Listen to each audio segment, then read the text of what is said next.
Everyone, this is Shikha Srivastava from mathematics farm. आज हम लोग क्या पढ़ेंगे? आज हम लोग class 8 chapter 11 direct and inverse proportions में एक्सरसाइज 11.1 का क्वेश्चन नंबर 2 सॉल्व करेंगे। Question is a mixture of paint is prepared by mixing 1 part of red pigments with 8 parts of base.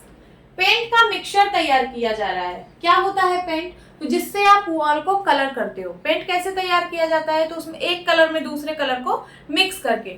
वही चीज यहाँ पे लिखा हुआ है कि ये जो पेंट प्रिपेयर किया जा रहा है ये कुछ इस तरीके से किया जा रहा है कि इसमें एक पार्ट रेड पिगमेंट का है तो 8 पार्ट बेस का है। अगर एक पार्ट रेड पिगमेंट का है तो 8 पार्ट बेस का है। इन द फॉलोइंग टेबल, यहाँ पे देखिए आपको एक टेबल गिवन है।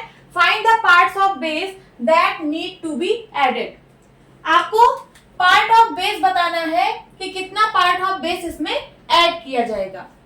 यहाँ पे parts of red pigment given है, पार्ट्स ऑफ बेस आपको फाइंड करना है। ठीक है, तो इसमें एक चीज जो फिक्स है वो ये है कि अगर 1 पार्ट रेड पिगमेंट का होगा तो 8 पार्ट बेस का होगा।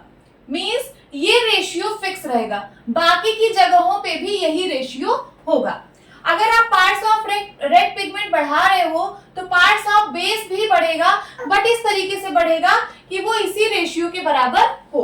ठीक है, तो चलिए सॉल्व करते हैं। सबसे पहले गिवन डेटा लिख लीजिए। गिवन क्या है कि 1 part of red pigment, 1 part of red pigment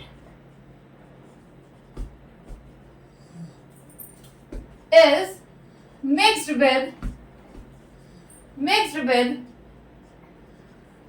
8 parts of base, 8 parts of base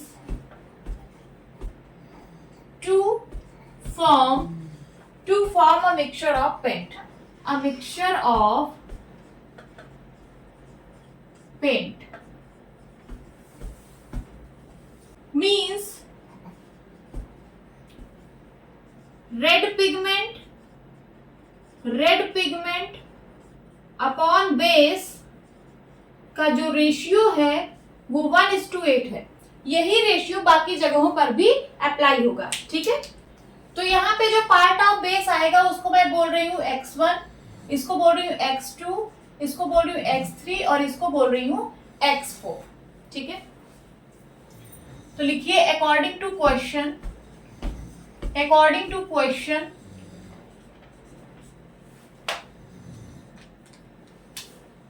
1/8 is equals to, ये रेशियो कांस्टेंट है तो बाकी रेशियोज के इक्वल होगा।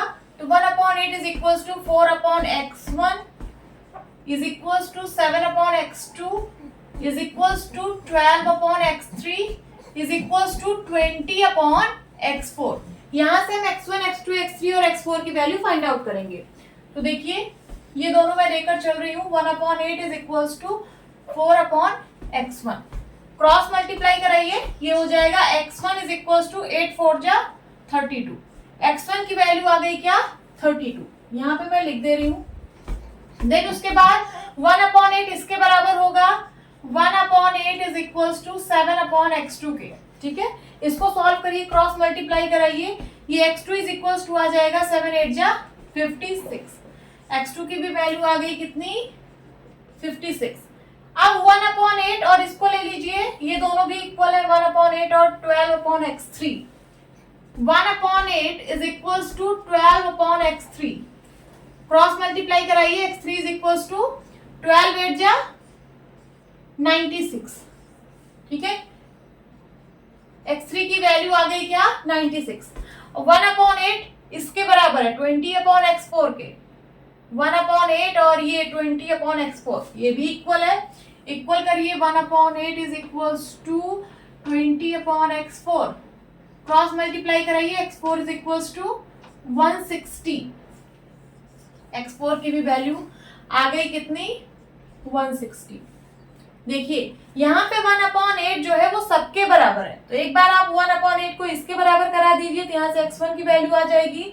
फिर 1/8 को इसके बराबर करा दीजिए तो यहाँ से x2 की वैल्यू आ जाएगी। फिर 1/8 को इसके बराबर करा दीजिए तो x3 की वैल्यू आ जाएगी, और 1/8 को इसके बराबर करा दीजिए तो x4 की वैल्यू आ जाएगी। ठीक है, तो ये आ गए हमारे parts of base. Note down करिए। होप स्टूडेंट्स आपकी क्लास अच्छी लगी होगी। मिलती हूँ अपनी नेक्स्ट वीडियो में, तब तक के लिए बाय बाय, टेक केयर।